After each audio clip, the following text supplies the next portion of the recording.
ইসলামী সমাজ গঠন আন্দোলন।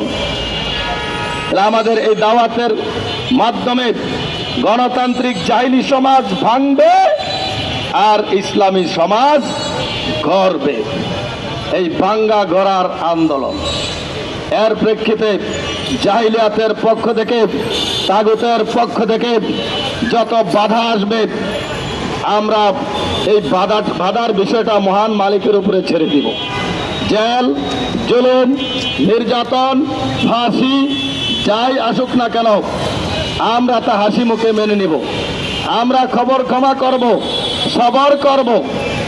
এইভাবে যখন ইমানের পরীক্ষায় উত্তীর্ণ একটা ইমানদার টিম তৈরি হবে, আল্লাহ তাদের হাতে খেলাফত দিয়ে দিবেন। আল্লাহ দিলে পৃথিবীর কেউ ঠেকাইতে পারবে? ও ভাই, পারবে? পারবে না। তাই আসুন আমরা ইমানদার হই, সৎকর্মশীল হই, ইসলামী সমাজের আমিরের নেতৃত্বে ঐক্যবদ্ধ হই। আগামী 25শে এপ্রিলের শান্তিপূর্ণ অবস্থান কর্মসূচিতে দলে দলে আমরা সামিল হই। আল্লাহ আমাদের একমাত্র সহায়।